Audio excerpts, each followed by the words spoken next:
अस्सलाम वालेकुम। I hope you are doing good. ये वीडियो लेक्चर जो है वो कंटिन्यूएशन में है हमारे चैप्टर 1 की, जो कि हम बायोलॉजी के चैप्टर देख रहे थे। चैप्टर का नाम था evolution the themes of biology and scientific inquiry. इसमें हमारे पास चार कॉन्सेप्ट थे टोटल, जिसमें से दो कॉन्सेप्ट 1.1 एंड 1.2 हमने कवर कर लिया है, और आज हम जो देखने जा रहे हैं वो है कॉन्सेप्ट नंबर 1.3। कॉन्सेप्ट नंबर 1.3 की अगर हम बात करें तो बुक में जो हमारा कॉन्सेप्ट नंबर 1.3 शुरू हो रहा है वो हो रहा है द डेफिनेशन ऑफ साइंस से। तो साइंस की अगर हम बात करें, साइंस है क्या? The word science is right from a Latin verb meaning to know. ठीक है, अगर हम साइंस की बात करें, साइंस का क्या मतलब होता है? जानना, टू नो। ठीक है, किसी भी चीज़ को जानना, आइदर आप किसी भी तरीके से उसको देखें, रिसर्च के तरीके से देखें, ठीक है, या अगर हम बात करें at the heart of science is inquiry. ठीक है, साइंस बेसिकली क्या है? Is inquiry. ठीक है, the search for information and explanations of natural phenomena. अब अगर हम साइंटिफिक इंक्वायरी की बात करें तो वो क्या हो सकती है? जिसमें हम किसी भी नेचुरल फिनोमेना के एक्सप्लेनेशन के बारे में जानना चाह रहे हो कि वो होता किस तरह, या उसके बारे में हम इंफॉर्मेशन लेना चाह रहे हो। ठीक है, किसी भी नेचुरल फिनोमिना की। ठीक है, there is no formula for successful scientific inquiry, no single scientific method that researchers must rigidly follow. ठीक है, तो साइंस की इंक्वायरी या साइंटिफिक रिसर्च की अगर हम बात करें तो यहाँ पे हमारे पास कोई भी इस तरह का एक स्ट्रेट अवे मेथड नहीं है जिसको लेके हम ये कह सकें कि हम हाँ इस मेथड को फॉलो करेंगे देन हम जो है वो किसी ना किसी नतीजे पे पहुंच जाएंगे। तो इस तरह का कुछ भी नहीं है। ठीक है, साइंटिफिक इंक्वायरी या रिसर्च बेसिकली कह लें कि कंक्लूजन किस चीज़ का हो सकता है? ऑब्जर्वेशन का, एनालिसिस का, हाइपोथेसिस का। ये सब चीज़ें हम परफॉर्म करते हैं तो कहीं जाके हम अपनी रिसर्च में सक्सेसफुल हो रहे होते हैं। ठीक है, कोई हमारे पास रिजल्ट्स या कोई इंटरप्रिटेशंस हमें जो है वो मिल रही होती हैं। Then scientist are use a process of inquiry that includes making observations. अब अगर हम साइंटिफिक रिसर्च की बात करें तो साइंटिस्ट इसमें करते क्या हैं? फर्स्ट स्टेप है ऑब्जर्वेशन, देन हमारे पास है उसका जो भी ऑब्जर्व किया उसकी एनालिसिस करना, उसका जो भी उनको डेटा मिलता है वो उसको एनालाइज करते हैं डेटा को, देन उसकी क्या परफॉर्म करते हैं? हाइपोथेसिस। ठीक है, एंड फिर हाइपोथेसिस के बाद जो नेक्स्ट स्टेप होता है वो होता है हमारे पास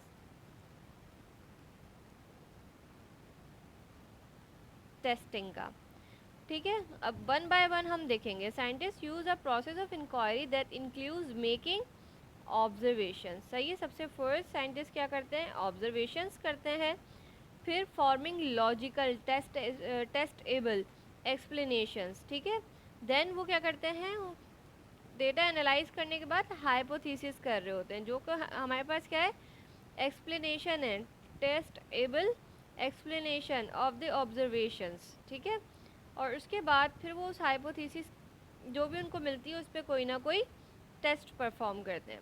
बेसिकली हम हाइपोथेसिस कहते हैं किसको है? हाइपोथेसिस क्या होती है? एक एजम्पशन होती है हमारे पास, किसी भी चीज़ की हमने कोई अजम्पशन कर ली या कोई उसका आइडिया किया कि ये चीज़ अगर हम करेंगे तो हमें ये रिज़ल्ट मिल सकते हैं। In testing a hypothesis, more observations may inspire revision of the original hypothesis or formation of a new one, thus leading to further testing. In this way, scientists circle closer and closer to their best estimation of the law of governing nature. ठीक है, तो इस तरह से scientist जो है वो research को परफॉर्म कर रहे होते हैं।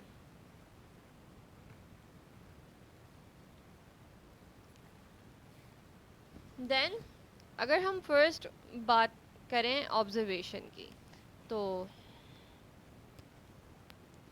फर्स्ट है हमारे पास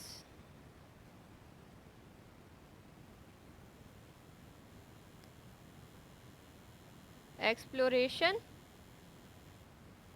एंड ऑब्जर्वेशन। ये क्या है? Biology, like other sciences, begins with the careful observations. In gathering information, biologists often use tools such as microscopes, precision thermometers हो सकते हैं हमारे पास, जो कि प्रिसाइज डेटा हमें दे रहे होते हैं, थर्मामीटर्स, हाई स्पीड कैमराज हो सकते हैं, that extends their senses और facilitate careful measurement. ठीक है, तो ऑब्जर्वेशन के लिए ये इस तरह के टूल्स साइंटिस्ट क्या कर रहे होते हैं, यूज़ कर रहे होते हैं, ठीक है, ताकि केयरफुल मेजरमेंट वो कर सकें किसी भी फिनोमिना की. In exploring nature, biologist are also really heavily on the scientific literature. ठीक है, अच्छा, अब क्या होता है कि अगर नेचर की एक्सप्लोरेशन की बात करें कि किस तरह से बायोलॉजिस्ट जो है वो एक्सप्लोर कर रहे होते हैं नेचर को, तो नेचर की एक्सप्लोरेशन के लिए बेसिकली साइंटिस्ट या बायोलॉजिस्ट आप कह लें, तो वो क्या यूज़ कर रहे होते हैं, ज़्यादातर जो वर्किंग होती है वो साइंटिफिक लिटरेचर पे वर्क कर रहे होते हैं. ठीक है, साइंटिफिक लिटरेचर्स लेते हैं, उनकी स्टडी करते हैं. इसके अलावा वो दूसरे जो भी उनके फेलोज़ होते हैं उनकी पब्लिश्ड जो है कंट्रीब्यूशंस को देख रहे होते हैं, यानी उनके रिसर्च पेपर्स वगैरह. ठीक है, इसके अलावा by reading about and understanding past studies, scientist can build on the foundation of existing knowledge, focusing their investigations on observations that are original and on hypotheses that are consistent with previous finding. ठीक है, अब ये सब देखते हुए जो scientist ने जो एक अजम्पशन बनाई भी होती है हाइपोथेसिस की, उसको दिमाग में रखते हुए वो मज़ीद क्या करते हैं, फाइंडिंग्स देखते हैं. अब वो फाइंडिंग्स देखने के लिए वो प्रीवियस पास्ट डेटा, जब भी हम कोई फ्यूचर में रिसर्च करने जा रहे होते हैं या करंट अभी मैं कोई रिसर्च करने जा रही हूँ, तो मुझे पहले उससे रिलेट उस पर कितना वर्क हो चुका है उसको देखना पड़ता है, जो कि हमारे पास उसकी पास्ट स्टडी से हम फाइंड आउट कर सकते हैं. और ये पास्ट स्टडी हमें कहाँ से मिल रही होती है, साइंटिफिक पब्लिक लिटरेचर्स या फिर जो कि जर्नल्स वगैरह जो भी हो हमारे पास हैं रिसर्च के, वहाँ से हम लोग गैदर कर रहे होते हैं डेटा को. ठीक है, अब हमारे पास ऑब्जर्वेशन से हमारे पास कोई डेटा आ गया. ठीक है, अब हमारे पास सबसे क्या हुआ, फर्स्ट चीज़ कि हमने कोई डेटा गैदर कर लिया पास स्टडी वगैरह पढ़ के.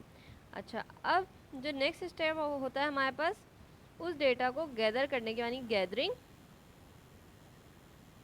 And analysing data. ठीक है, डेटा गैदर हो गया ऊपर हमारे पास. ठीक है, अब हम उसको एनालाइज कर रहे हैं. अब डेटा को साइंटिफिक मेथड के थ्रू एनालाइज कर रहे होते हैं.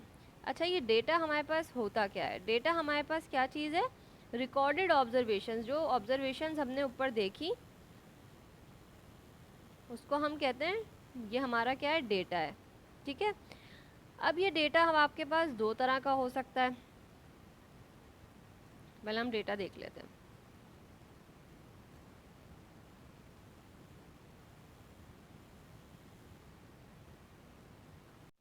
ठीक है, तो पहले हम बात कर रहे हैं डेटा की, कि डेटा हमारे पास दो तरह का हो सकता है. एक क्या है, क्वालिटेटिव, दूसरा क्या है, क्वांटिटेटिव. ठीक है, अच्छा, the term data implies of numbers to many pupils, but some data are qualitative, often in the form of recorded description rather than numerical measurement. ठीक है, तो हमारे पास जो क्वालिटेटिव डेटा होता है ये हमारे पास बेसिकली क्या होता है कि किसी, जैसे कि इसका नाम बता रहा है कि क्वालिटी है, यानी हमारे पास क्या हो सकता है, डिस्क्रिप्शंस आ सकती हैं इसके अंदर. ठीक है, जैसे फॉर एग्जांपल हमने जो है वो रिसर्च करनी थी हेयर कलर्स के ऊपर, तो हमने जो हेयर कलर का डेटा सिलेक्ट किया कि किस किस तरह के हेयर कलर होते हैं, ब्राउन, ग्रीन, लाइक ब्लैक, जो भी हमने डेटा एनालाइज किया, जो भी डिस्क्रिप्शंस ली, अब वो क्या डिफाइन कर रही है, उसकी क्वालिटी।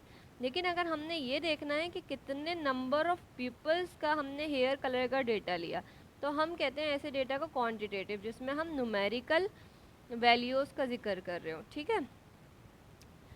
देन हम क्या करते हैं, हमने डेटा लिया, अब डेटा को हम एनालाइज करते हैं। ये एनालिसिस हमारे पास दो तरह की हो सकती है, एक इंडक्टिव, दूसरी डिडक्टिव, ठीक है।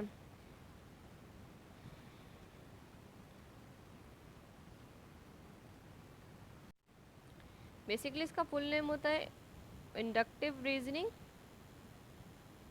और डिडक्टिव रीजनिंग। अच्छा, अब इन दोनों में फर्क क्या है? Collecting and analysing observations can lead to important conclusion based on a type of logic called inductive reasoning. अच्छा, थ्रू इंडक्शन, अब क्या करते हैं इंडक्टिव रीजनिंग में, through induction we drive generalisations from a larger number of specific observation. यानी हम इसमें क्या करते हैं, हमने कोई चीज़ ऑब्जर्व की, ठीक है, अब ये क्या थी, कोई स्पेसिफिक ऑब्जर्वेशन थी, कोई ख़ास ऑब्जर्वेशन थी, ठीक है। इस स्पेसिफिक ऑब्जर्वेशन से हम जा रहे होते हैं उसकी जर्नलाइजेशन की तरफ, यानी स्पेसिफिक चीज़ से हम जर्नल चीज़ पे चले गए। इस तरह की रीजनिंग इंडक्टिव कहलाती है। जबकि डिडक्टिव क्या होती है, स्टार्ट फ्रॉम जर्नल स्टेटमेंट, ये इसकी अपोजिट है कि जर्नल स्टेटमेंट हमने कोई देखी और हमने रीच किया कहाँ पे, लॉजिकल कंक्लूजन तक गए उसके। इसके मैं अभी आपको आगे एग्जाम्पल समझाती हूँ, ठीक है। तो ये हमने अभी दो चीज़ें समझनी है कि डेटा हमारे पास दो तरह का हो सकता है, एक हो सकता है क्वांटिटेटिव, एक हो सकता है क्वालिटेटिव। क्वालिटेटिव में हम जो है वो डिस्क्रिप्शंस दे रहे होते हैं, जबकि क्वांटिटेटिव में हमारे पास जो डेटा होता है वो न्यूमेरिकल फॉर्म में होता है, ठीक है। फॉर एग्जाम्पल, जैन गुडल जो थी, एक रिसर्चर थी, जिन्होंने अपनी पूरी की पूरी ज़िंदगी चैम्पेंजीज़ को स्टडी करने पे सर्व कर दी, ठीक है। इसकी आपको एग्जाम्पल जो है जैन गुडल की, आपके बुक में भी है, Jain Goodell spent decades recording her observations of chimpanzees' behavior during field research in a Tanzanian jungle. In her study, Jane Goodall also enriched the field of animals' behavior with volume of quantitative data such as the frequency and duration of a specific behavior for different members of a group of chimpanzees in a variety of situations, ठीक है। अब ये quantitative data जो इन्होंने जमा किया, यानी different different number of chimpanzees पे इन्होंने स्टडी की, उनका बिहेवियर देखा, बिहेवियर का पैटर्न देखा कि किस टाइम कौन सा चिंपैंजी किस तरह का बिहेव कर रहा है, और उस बिहेवियर की फ्रिक्वेंसी क्या है, उसका ड्यूरेशन क्या है। Quantitative data are generally express as numerical measurements and often organise into table and graphic form, ठीक है। तो हमारे पास क्वांटिटेटिव डेटा जो होता है वो आपको हमेशा टेबुलेटेड फॉर्म में मिलेगा या ग्राफ की फॉर्म में मिलेगा। Scientist analyse there data using a type of mathematics called statics. अब जो एनालाइज किया, जो भी डेटा लिया साइंटिस्ट ने, उसकी एनालिसिस की, आइदर वो क्वालिटेटिव डेटा था या क्वांटिटेटिव डेटा था। उसके बाद साइंटिस्ट क्या करते हैं, एनालिसिस करने के बाद उसके ऊपर स्टैटिस्टिकल मेथड लगाते हैं,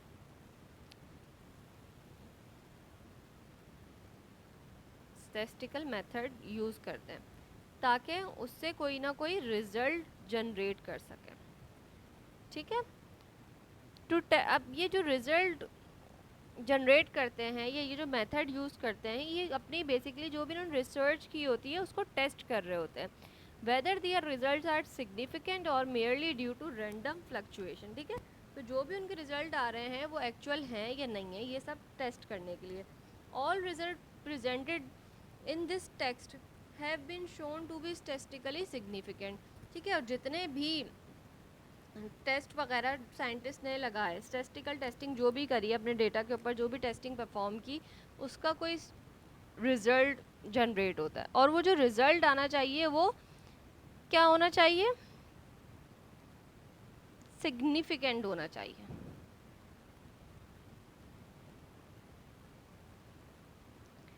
Collecting and analyzing observations can lead to important conclusions based on the logical inductive reasoning.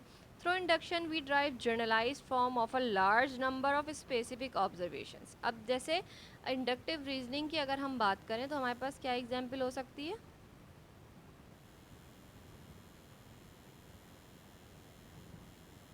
पहले तो आपको दिमाग में रखना है कि इंडक्टिव रीजनिंग है क्या। इसमें हम किसी भी स्पेसिफिक चीज़ को लेके जर्नलाइज्ड फॉर्म की तरफ उसके जा रहे होते हैं, ठीक है। The sun always rises in the east, ठीक है, ये एक हो गई हमारे पास इस एग्जाम्पल। Another biological example is generalization, क्या हो सकती है, all organisms are made up of cell, ठीक है, ये एक जर्नल है।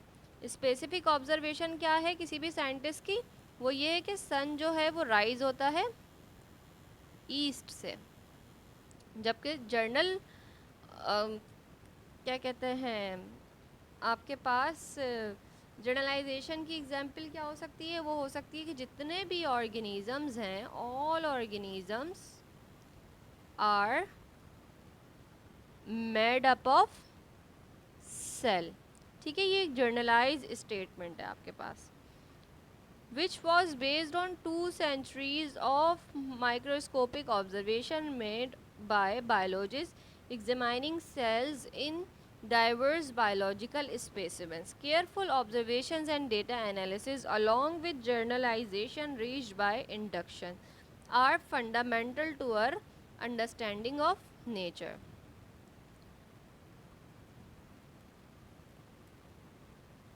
ठीक है, तो अगर हम बात करें हम किस तरह से इंडक्टिव रीजनिंग में किसी भी चीज़ को एनालाइज कर रहे होते हैं, यानी सबसे पहले हम क्या करते हैं उसको ऑब्ज़र्व करते हैं, देन हम उस पर एनालिसिस परफॉर्म करते हैं, उसके बाद हम क्या करते हैं किसी भी थ्योरी की तरफ जा रहे होते हैं।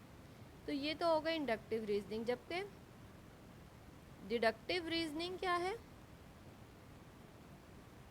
आसान अल्फाजों में डिडक्टिव रीजनिंग थी हमारे पास कि हम किसी भी जर्नल स्टेटमेंट से शुरू करके जाते हैं कहाँ पे, उसके कंक्लूजन की तरफ, ठीक है। यानी इसमें हम क्या करेंगे, कोई भी हमारे पास आइडिया है, उस आइडिया से हम किसी ऑब्जर्वेशन पे पहुँचेंगे, कुछ ऑब्ज़र्व करेंगे और फिर उस ऑब्जर्वेशन को यूज़ करते हुए हम किसी ना किसी कंक्लूजन पे पहुँच रहे होते हैं। तो ये हमारे पास दो तरह की रीजनिंग होती है जो हम एनालिसिस के लिए यूज़ कर रहे होते हैं, ठीक है। तो हमने ऑब्जर्वेशन देखी, फिर हमने गैदर किया डेटा को, गैदर करने के बाद उसकी एनालिसिस परफॉर्म की। अब हम आते हैं अपने थर्ड साइंटिफिक स्टेप की तरफ, जो कि है forming and testing of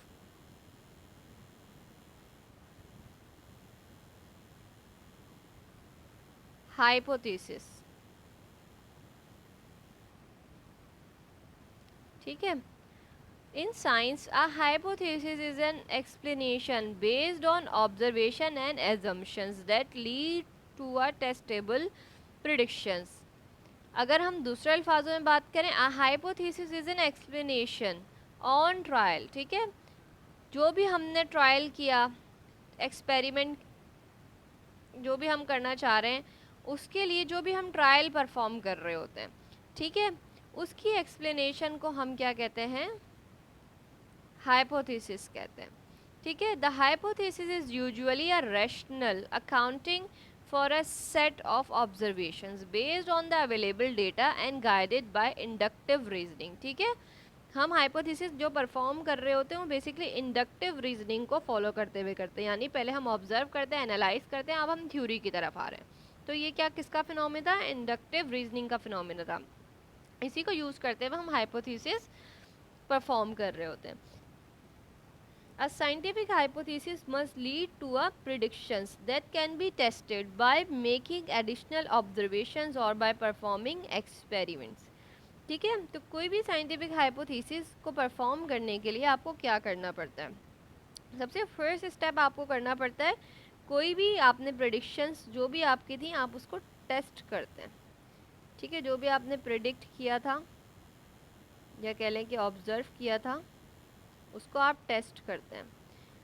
test करने के बाद आप क्या करते हैं, यानी उस पर एक्सपेरिमेंट करते हैं।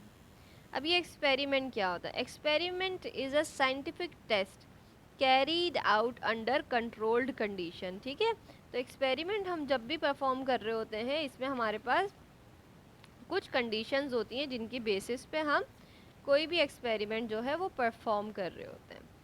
ठीक है, अगर हम बात करें हाइपोथेसिस बेस्ड अप्रोच की, ठीक है, हमारे पास टॉपिक है हाइपोथेसिस बेस्ड अप्रोच। ये हाइपोथेसिस बेस्ड अप्रोच होती क्या है? हमारे पास दो सिचुएशन हो सकती हैं जो हमारी बुक में भी जैसे कि एग्जांपल दिए। फॉर एग्जांपल आपकी ऑब्जर्वेशन थी क्योंकि आपकी जो कमरे की टेबल पे लैंप रखा हुआ है उसका बल्ब जो है वो काम नहीं कर रहा। आपने ऑब्जर्वेशन क्या करी, ऑब्जर्व किया कि डेस्क लैंप डजंट वर्क, काम नहीं कर रहा। अब आपके दिमाग में सवाल क्या जनरेट होगा, इससे रिलेट क्वेश्चन क्या बनेगा? Why doesn't the desk lamp work? Why doesn't the desk lamp work? कि वो काम क्यों नहीं कर रहा? दो सवाल, ये सवाल हमारे दिमाग में जो है उठेगा।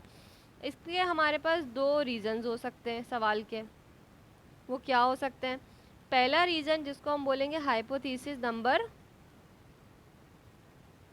1, वो क्या हो सकती है कि बल्ब इज बर्न आउट। ठीक है, या तो उसका बल्ब जो है वो जल गया है। हाइपोथेसिस नंबर 2 हमारे पास क्या हो सकती है? बल्ब इज इम्प्रॉपरली स्क्रूड इन, यानी वो सही से या तो लगा हुआ नहीं है बल्ब, जिस वजह से वो जल नहीं रहा। अब हम पहली हाइपोथेसिस की तरफ जाते हैं। अगर तो वो बल्ब जो है वो जल गया है तो फिर क्या होगा? प्रिडिक्शन क्या हो सकती है हमारी यहाँ पे? वो ये हो सकती है कि हम उसको रिप्लेस कर दें, बल्ब को निकालें, रिप्लेस कर दें, तो हमारी प्रॉब्लम जो है वो फिक्स हो जाएगी।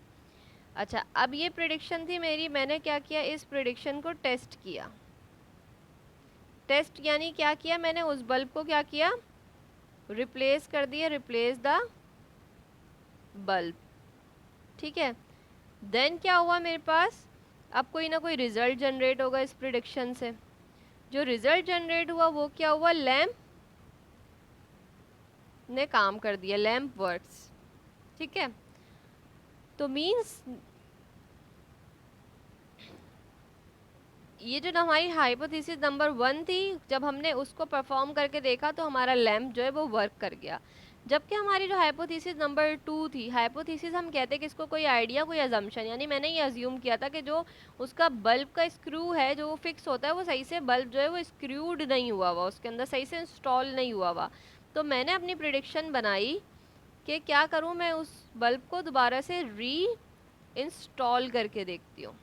अब जब मैंने इस पे काम किया कोई, यानी टेस्ट किया, इसको परफॉर्म करके देखा, तो टेस्ट क्या होगा? री इंस्टॉल द बल्ब। ठीक है, बल्ब को री इंस्टॉल किया। अब मेरे पास कोई ना कोई रिजल्ट मिला उससे। वो रिजल्ट क्या मिला? Lamp doesn't work. तो अब मैं क्या कह सकती हूँ कि मैंने जो हाइपोथेसिस परफॉर्म की दो तरह की, उसमें से जो हाइपोथेसिस नंबर 1 थी, ये हाइपोथेसिस क्या थी? Is supported. ठीक है, इसने मेरी रिसर्च को क्या किया? सपोर्ट किया। जो मैं सोच रही थी, जो मैं अज्यूम कर रही थी, जो मैंने ऑब्जर्व किया, उस पर जब मैंने एनालिसिस परफॉर्म करके उसकी कोई हाइपोथेसिस जनरेट की, तो मुझे क्या मिला? मुझे ये मिला कि मेरी जो फर्स्ट हाइपोथेसिस बनी थी वो बिल्कुल करेक्ट थी कि उसका बल्ब जो है वो ख़राब हो गया था, और जैसे ही मैंने उस ख़राब बल्ब को रिप्लेस किया नए बल्ब के साथ, तो मेरी हाइपोथेसिस जो है वो सपोर्टेड कहलाई, यानी मेरी प्रॉब्लम सॉल्व हो गई। ठीक है। अच्छा, अब हमने देखा था इंडक्टिव रीजनिंग को। While induction entails reasoning from a set of specific observations to reach a general conclusion, जबकि डिडक्टिव रीजनिंग क्या आती है हमारे पास, कोई भी हम लॉजिकल क्या कहते हैं, लॉजिक को इन्वॉल्व करते हुए that flows into the opposite direction, यानी हमारे पास कहाँ से शुरू होती है, जर्नल से शुरू होकर स्पेसिफिक चीज़ की तरफ जाएगी। यानी अगर हम बात करें तो डिडक्टिव रीजनिंग हमारे पास क्या हो सकती है, ये बार बार रिपीट करने का मकसद ये है कि आपको ये अच्छे से याद हो जाए। यानी हमने कोई भी जर्नल स्टेटमेंट ली थी और उससे हम किसी स्पेसिफिक कंक्लूजन की तरफ गए थे। ठीक है। This deductive testing takes from of if और देन लॉजिक, इसमें हम जो यूज़ कर रहे होते हैं ना डिडक्टिव रीजनिंग में, इफ़ और देन लॉजिक यूज़ कर रहे होते हैं। ये क्या है, in case of the desk lamp example, if the burned bulb hypothesis is correct, सही है, then the lamp should work if you replace the bulb with a new one। यानी हमने यहाँ पे क्या यूज़ करी, हमने यहाँ पे यूज़ करी डिडक्टिव रीजनिंग। डिडक्टिव रीजनिंग यानी हमने एक जर्नल स्टेटमेंट ली, वो क्या ली कि हमने ली if the burned bulb hypothesis is correct। ठीक है, तो हमारी जो हाइपोथेसिस करेक्ट थी, then the lamp should work if you replace the bulb. यानी हमने यहाँ पे इफ़ और देन कंडीशन को यूज़ करके देखा, तो हमारे पास क्या बना, कोई ना कोई लॉजिकल कंक्लूजन हमें मिला। ठीक है। नेक्स्ट क्या हो सकता है हमारे पास, question that can and cannot be addressed by science. जो हमारा टॉपिक है वो है ऐसे सवाल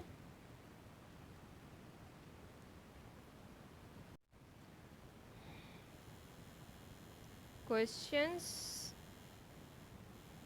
that can and cannot be addressed by science।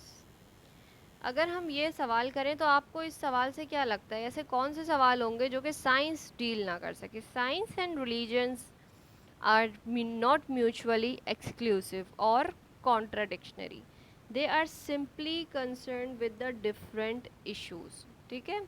तो हमारे पास जो है, हम इसको ये कह सकते हैं कि साइंटिफिक इंक्वायरी जो है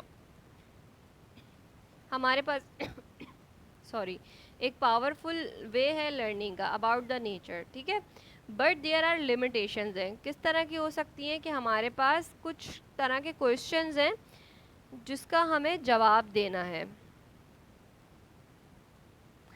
साइंटिफिक हाइपोथेसिस में हम क्या कर रहे होते हैं, ऐसी हाइपोथेसिस होनी चाहिए जिसको हम परफॉर्म करके देख सकें। ये मेन चीज़ है किसी भी साइंटिफिक हाइपोथेसिस की। उसके बाद हमारे पास कुछ ना कुछ उस पर एक्सपेरिमेंट परफॉर्म होना चाहिए, कोई ऑब्जर्वेशन उसके पीछे होनी चाहिए जो हमारे पास कोई एक आइडिया लेके आए। ठीक है। या तो हमारे पास क्या होगा कि हमारी हाइपोथेसिस जो थी वो ट्रू थी या फिर फॉल्स होगी। ठीक है। अगर हम हाइपोथेसिस की बात करें that a burn out bulb is the sole reason the lamp doesn't work would not be supported if replacing the bulb with a new one didn't fix the lamp. Not all hypotheses meet the criteria of science. ठीक है। You wouldn't be able to test the hypothesis that invisible ghosts are fooling with your desk lamp। ठीक है। तो इस तरह का कोई हमारे पास रीज़न नहीं होता। हम कभी भी ये नहीं कह सकते कि वहाँ पे कोई ना कोई भूत था या क्या था जिस वजह से हमारा लैम्प का जो है वो बल्ब नहीं जल रहा था। Because science only deal with the natural testable explanation for natural phenomena. It can neither support nor contradict the invisible ghost hypothesis, nor whether spirits or elves cause storms, rainbows, or illness. Such supernatural explanations are simply outside the bounds of science and are religious matters which are issues of the personal faith.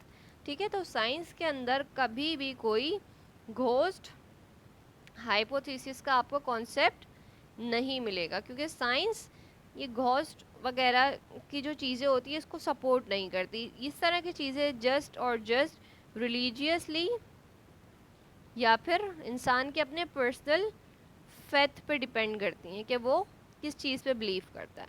Either उसने ये करा कि भाई वो bulb जल नहीं रहा था, उसने उसको फिक्स करके देखा, या फिर वो ये सोच के बैठ गया कि यहाँ पे कोई भूत है, कोई जिन है जिस वजह से ये बल्ब नहीं जल रहा. ठीक है, तो ये डिपेंड करता है on the personal religion and the personal faith. Science इस तरह के सवालों को कभी भी सपोर्ट नहीं करती, ना ऐसे सवालों का जवाब देती. ठीक है, तो ये हम कह सकते हैं द क्वेश्चंस दैट कैन और can not be address by science, यानी साइंस किस तरह के सवालों का जवाब देती है और किस तरह के नहीं देती. तो जो सवाल का जवाब साइंस देती है वो साइंटिफिक लॉजिकल एक्सप्लेनेशन या फिर हाइपोथेसिस वाले, और ऐसी हाइपोथेसिस जो कि टेस्टेबल हो, जिस पे हम कोई एक्सपेरिमेंट परफॉर्म कर सके, साइंस उनका जवाब देती है. साइंस कभी भी घोस्ट हाइपोथेसिस का जवाब नहीं देती. नेक्स्ट है हमारे पास द फ्लेक्सिबिलिटी ऑफ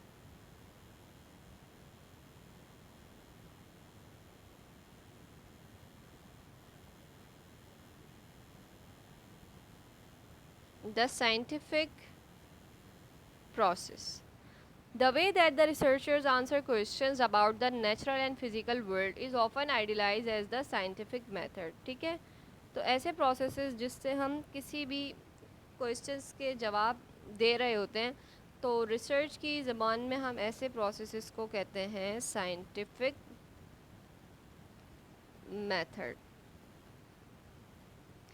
ठीक है, however very few scientific inquiries adhere rigidly to the sequences of steps that are typically used to describe this approach. For example, a scientist may start to design an experiment but then backtrack after realizing that more preliminary observations are necessary. In other cases, observations remain too puzzling to promote well-defined questions until further study proves a new context in which to view those observations. तो अगर हम एक मिसाल लें कि scientist could not अनरिवील the details of how gene encode proteins until after the discovery of the structure of DNA.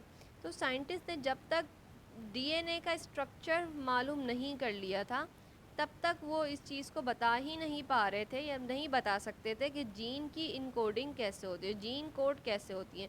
DNA का structure देखा तो पता चला ना कि जीन क्या होती है, जब जीन को जाना तो पता चला कि जीन की कोडिंग क्या चीज़ होती है. ठीक है, तो इस तरह की चीज़ें होती हैं जो हम scientific method, proper scientific method के थ्रू ही फाइंड आउट कर सकते हैं. सही.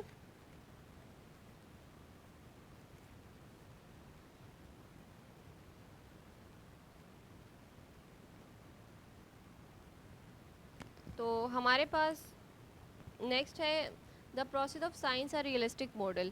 In reality the process of science is not linear but instead involves back tracking, यानी हमें रिपीटेशन फीडबैक लेना पड़ते हैं, बार बार प्रोसेस कर करके देखना पड़ता है, तब जाके हमारे पास कोई ना कोई रिजल्ट्स जो हैं वो मिल रहे होते हैं.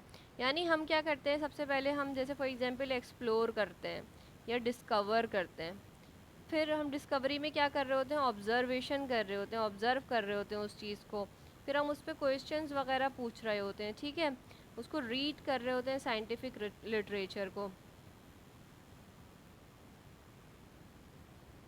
ठीक है, देन हम कोई ना कोई हाइपोथेसिस परफॉर्म कर रहे होते हैं. अब उस हाइपोथेसिस से हमारे पास सोसाइटल बेनिफिट्स भी हो सकते हैं कोई ना कोई, या फिर हमारे पास हाइपोथेसिस परफॉर्म करने के बाद कम्युनिटी की एनालिसिस भी हो सकती है, कम्युनिटी की एनालिसिस. ठीक है, अच्छा, तो ये मतलब एक समझें कि ये प्रोसेस है जो कि चलता ही रहता है. ठीक है, यानी फॉर एग्जांपल आप कम्युनिटी की एनालिसिस करते हैं, वो आपको सोसाइटल बेनिफिट्स मुहैया कर रही होती है। सोसाइटल बेनिफिट से आप कोई ना कोई डिस्कवरी या एक्सप्लोरेशन की तरफ जा रहे होते हैं। सेम फॉर दी, आप ये कह सकते हैं कम्युनिटी एनालिसिस या फीडबैक के ज़रिए आप यहाँ से भी डायरेक्टली एक्सप्लोरेशन की तरफ जा रहे होते हैं, डिस्कवरी की तरफ जा रहे होते हैं। ठीक है, नेक्स्ट है हमारे पास केस स्टडी।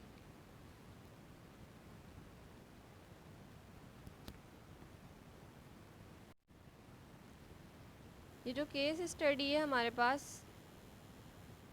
ये बेसिकली माइस के ऊपर है। ठीक है, जिसमें हमने स्टार्ट किया ऑब्जर्वेशन से एंड इंडक्टिव जर्नलाइजेशन से, इंडक्टिव रीजनिंग से। ठीक है, जिसमें हमने कलर पैटर्न देखे एनिमल्स के कि वो वेरी कर रहे होते हैं उनकी नेचर के हिसाब से। नेचर्स मीन्स कि उनके इन्वायरमेंट के हिसाब से, जैसे कि हमने बुक के बिल्कुल स्टार्ट में देखा था। अच्छा, अब ये वेरिएशन जो है हमारे पास किस वजह से आ रही होती है? अच्छा, जैसे कि आप रिकॉल कर सकते हैं कि हमने दो तरह के माइस देखे थे depicted at the beginning of this chapter are the member of the same species but they have different colour. Colour मतलब उनका जो फर का कलर था वो डिफरेंट था। रिजाइड इन डिफरेंट इन्वायरमेंट, जो कि अलग अलग इन्वायरमेंट में रहते थे। हमारे पास दो तरह के थे, एक माइस था जो कि इनलैंड था, ज़मीन पर रहने वाला था, और एक माइस था जो कि बीच पे रहने वाला था। ठीक है, the beach mouse lives along the sea shore, a habitat of brilliant white sand with sparse clumps of the beach grass। जबकि इनलैंड माउस क्या होता है, जो कि डार्कर फर्टाइल सॉइल रह रहा होता है। Even a brief glans at the photographs, ठीक है, जो हमारे पास हमने देखी थी पिक्चर्स उसकी, reveals a striking match of the mouse coloration of its habitat। ठीक है, the natural predators of this mice including हमारे पास आउल्स वगैरह, फॉक्सेस, ये जो होते हैं उनको माइस को जो होते हैं वो हंट कर रहे होते हैं। ठीक है, उनका शिकार वगैरह कर रहे होते हैं। It was logical therefore. ठीक है, तो अगर फॉर एग्जांपल वो सेम कलर के माइस होंगे अपनी हैबिटेट के, तो यहाँ पे हमारे पास ज़्यादा चांसेस हैं कि वो शिकार होने से बच जाएंगे। ठीक है, अब the researchers built hundreds of models of mice and spray painted them to resemble their beach and inland mice। ठीक है, अब रिसर्चर ने क्या किया, माइस को लिया और उनको पेंट कर दिया। So the model different only in their colour pattern, तो अपने कलर पैटर्न के लिहाज से अब वो माइस क्या होगा, डिफरेंट होगा। Researchers place equal number of these models mice randomly in both habit and left them overnight, और एक रात के लिए छोड़ दिया। इनलैंड में भी कुछ माइस डाल दिया और कुछ बीच हैबिटेट में भी डाल दी है। ठीक है, पेंट करने के बाद अब रात में छोड़ने के बाद क्या देखा, the mouse model resembling the native mice in the habited world controlled group. अच्छा, जब भी हम रिसर्च करते हैं तो हमारे पास दो तरह की चीज़ें होती हैं, एक होता है कंट्रोल ग्रुप और दूसरा होता है रिसर्च यानी एक्सपेरिमेंटल ग्रुप भी कह सकते हैं उसको। ठीक है, अब जो हमारे पास कंट्रोल्ड ग्रुप था, for instance light coloured mouse models in the beach habitat. ठीक है, जिस जगह पे वो रहने वाले थे वो हमारे हो गए controlled group. While the mouse model with non native colouration were the experimental group. ठीक है, जो कि नॉन नेटिव थे, वहाँ के रहने वाले नहीं थे। ठीक है, वो हमारे पास एक्सपेरिमेंटल ग्रुप है। हम बेसिकली यही देखना चाह रहे हैं कि जो बीच माइस के अलावा दूसरे माइस वहाँ पे कलर के आ गए, उनके साथ क्या होता है। बीच माइस तो वहाँ के रहने वाले हैं, तो वो क्या है, कंट्रोल्ड है। उनकी सिचुएशन आप इस तरह समझें कि वो वहाँ पे रहने के आदी हैं। अब हम एक्सपेरिमेंट जब भी हम करते हैं, कोई भी ऐसी चीज़ पे करते हैं जो उस माहौल की यूज टू नहीं होती।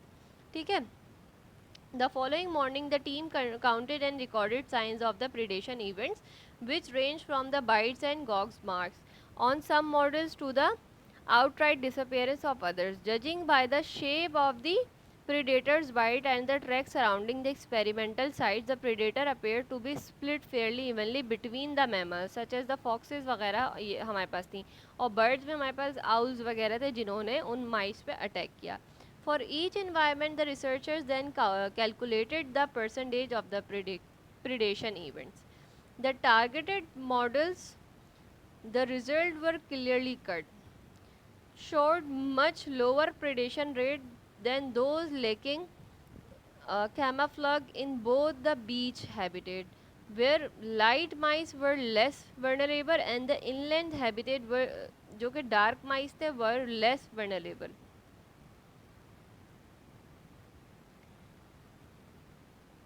तो हमारे पास इस डेटा से हमें क्या पता चला, दस the fit the key prediction of the camouflage hypothesis. ठीक है, तो हमारे पास हमने ये देखा कि जो माइस जिस हैबिटेट में रहने वाले थे, अगर वो उसी से रिजेंबल कर रहे थे तो वहाँ पे चांसेस कम थे उनके शिकार होने के। अगर इनलैंड माइस जो थे वो ब्राउन कलर के थे फॉर एग्जांपल, तो वो जब हमने उनको इन लैंड हैबिटेट में ही रखा, लैंड ज़मीन के ऊपर ही रखा, तो वो माइस जो है वो कम शिकार हुए। जबकि जो लैंड का कलर होता है उसके बरक्स हमने वाइट, अगर हम बीच माइस या माउस यहाँ पे ले आते हैं तो उनके शिकार होने के चांसेस ज़्यादा हैं, क्योंकि वो अलग से ही वहाँ पे नुमाया होंगे। ठीक है, तो इस तरह से रिसर्चर्स ने जो है वो रिसर्च करके देखी। नेक्स्ट है हमारे पास वेरिएबल्स एंड कंट्रोल एक्सपेरिमेंट्स।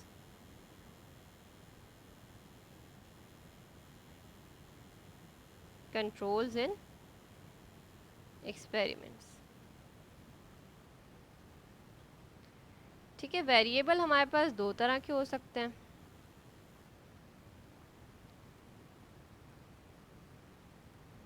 एक इंडिपेंडेंट,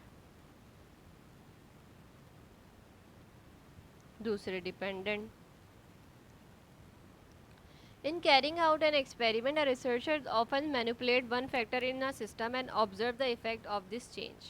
ठीक है, the mouse camouflage experiment described in an example is of a controlled experiment। ठीक है, कंट्रोल एक्सपेरिमेंट था जिसमें हमने कंट्रोल ग्रुप भी रखा हुआ था और हमने इसको डिज़ाइन किया कंपेयर करने के लिए एक्सपेरिमेंटल ग्रुप से। ठीक है, both the factor that is manipulated the factor that is subsequently measured are variable। यानी दो तरह के हमारे पास वेरिएबल्स इस पे बन गए, एक इंडिपेंडेंट था एक डिपेंडेंट था। वेरिएबल हम कहते हैं क्या है, कोई भी फीचर या क्वांटिटी हो सकता है जो कि वेरी कर रही होती है एक्सपेरिमेंट में। ठीक है, अब जो हमारे पास वेरिएबल थे वो क्या थे, दो तरह के माइस थे जो कि वेरी कर रहे थे ना कलर्स के अंदर, ब्राउन और वाइट कलर के अंदर। ठीक है, अच्छा जी, अब in our experiment the colour of the mouse model was, क्या है, क्या लगता है आपको, इंडिपेंडेंट होगा या डिपेंडेंट होगा? तो जो हमारे पास कलर था वो था इंडिपेंडेंट वेरिएबल माउस का, जबकि the factors being manipulated by the researchers, ठीक है,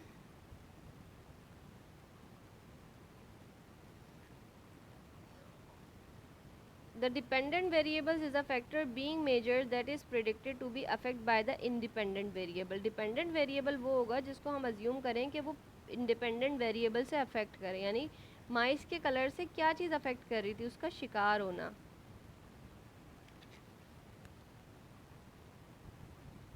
ठीक है, यानी अगर माइस का कलर उसके हैबिटेट से मिलता हुआ नहीं था तो उनके चांसेस थे कि वो शिकार हो जाएंगे ज़्यादा जल्दी। ठीक है, तो यहाँ पे हमारे पास दो तरह के वेरिएबल्स थे, एक उसका कलर था और दूसरा जो वेरिएबल जो हम टेस्ट कर रहे थे उनका टेंडेंसी चेक कर रहे थे कि कौन से माइस की कितनी टेंडेंसी है शिकार होने की। ठीक है, तो दो तरह के वेरिएबल्स हमारे पास यहाँ पे थे। In this case, the researchers measures the amount of the prediction in response to the variation in color of the mouse model. Note also that the experimental and control groups differ only in one independent variable। ठीक है, एक ही, अच्छा independent variables भी जो होते हैं वो multiple हो सकते हैं। ठीक है, कलर हो सकता है, उनकी टेल हो सकती है, उनकी जिसामत हो सकती है, छोटे माउस, बड़े माउस, मोटे माउस, पतले माउस, ये सब वेरिएबल्स हम इंडिपेंडेंट हो सकते हैं। लेकिन हमने यहाँ पे सिर्फ एक ही वेरिएबल देखा है, वो है उसका कलर। ठीक है, हमने ये चेक किया कि जो हमारे पास दो तरह के वेरिएबल्स हैं उनका आपस में क्या कनेक्शन है। A common misconception is that the term controlled experiment means the scientific control in all features of the experimental environment, but that's impossible in research field। ठीक है, अब जैसे हम बात करते हैं ना ये वाली कंट्रोल ग्रुप की, तो ज़्यादातर रिसर्चर्स समझते हैं कि कंट्रोल ग्रुप, जब भी हम किसी एक्सपेरिमेंट में किसी चीज़ को बना रहे होते हैं तो उसमें हम हर चीज़ को कंट्रोल कर सकते हैं, जबकि ऐसा नहीं होता। ठीक है, आप उसके सारे फीचर्स कंट्रोल नहीं कर सकते। अब मैंने क्या किया, कंट्रोल ग्रुप में माइस का कलर रखा बीच कलर का। ठीक है, तो उसमें मैं उसका कलर ही कंट्रोल कर सकती हूँ, बाकी दूसरे उसके फीचर्स मैं कंट्रोल नहीं कर सकती। ठीक है, देन हमारे पास अब हमने ये सब कुछ करके देख लिया, एक्सपेरिमेंट कर लिया, दो तरह के हमने एक्सपेरिमेंट में चीज़ें देख ली, एक डिपेंडेंट वेरिएबल, एक इंडिपेंडेंट वेरिएबल्स। अब क्या है हमारे पास है थ्योरीज इन साइंस। सही है, ये हमारे पास कोई ना कोई नतीजे पे पहुंचता है, एक्सपेरिमेंट कोई ना कोई थ्योरी पे पहुंचता है। तो थ्योरीज इन साइंस क्या हो सकती हैं? What is a scientific theory and how it is different from a hypothesis और फ्रॉम दूसरी, मतलब जो भी आपकी स्पेक्यूलेशंस हैं उससे। अच्छा, पहली चीज़ क्या है? Scientific theory is much broader in scope than a hypothesis. This is a hypothesis. जैसे अगर हम बोलें कि जो माइस का कलर था, coat colour well match to their habitat is an adaptation that protects mice from predictions. हमने क्या किया इस चीज़ को, ये हमारी हाइपोथेसिस है, हमने ये इसको अज्यूम किया है कि अगर माइस का कलर मैच करेगा उसके हैबिटेट से तो उसके लेस चांसेस होंगे टू प्रेडिकेशन। ठीक है,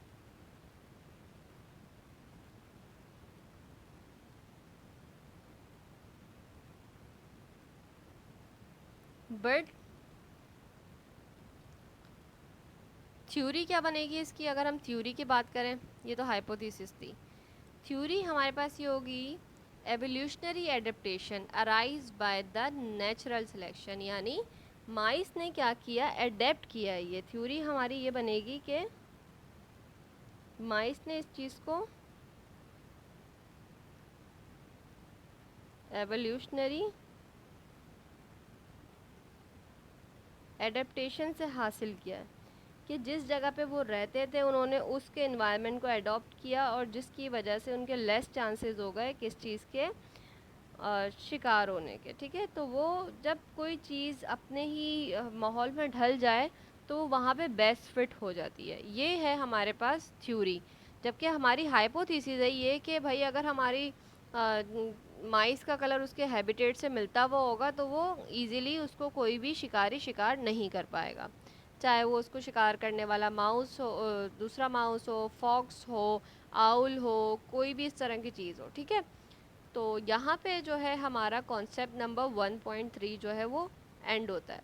इंशाल्लाह नेक्स्ट उसमें हम कॉन्सेप्ट नंबर 1.4 देखेंगे। आई नो ये थोड़ा सा ड्राई टॉपिक है, लेकिन आप मुझे जो है वो इस पर क्वेश्चन कर सकते हैं, कुछ नहीं समझ आता तो दोबारा पूछ सकते हैं। इंशाल्लाह हम इसको देखेंगे। मैं वीडियो में काफ़ी चीज़ें बार बार रिपीट कर रही होती हूँ, वो इसी वजह से कर रही होती हूँ ताकि आपके कॉन्सेप्ट जो है वो क्लियर हो सके। ये थोड़ा सा अनोइंग होता है, अब मैं दोबारा भी इसी वजह से चीज़ों की समरी नहीं कर रही होती क्योंकि एक दफ़ा सुनने के बाद चीज़ें काफ़ी डिफ़िकल्ट लग रही होती हैं।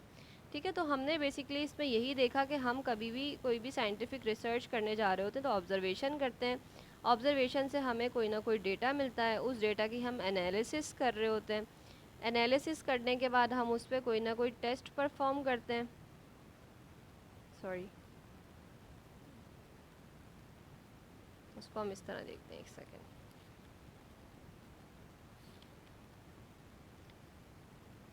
सॉरी, ये एनालिसिस के से पहले क्या करते हैं, हम उसकी हाइपोथेसिस कोई ना कोई अजम्पशन निकालते हैं, फिर हम उस पर कोई टेस्ट परफॉर्म करते हैं, उस पर एक्सपेरिमेंट करते हैं, उस एक्सपेरिमेंट से हमें कोई ना कोई रिज़ल्ट मिल रहे होते हैं। ठीक है,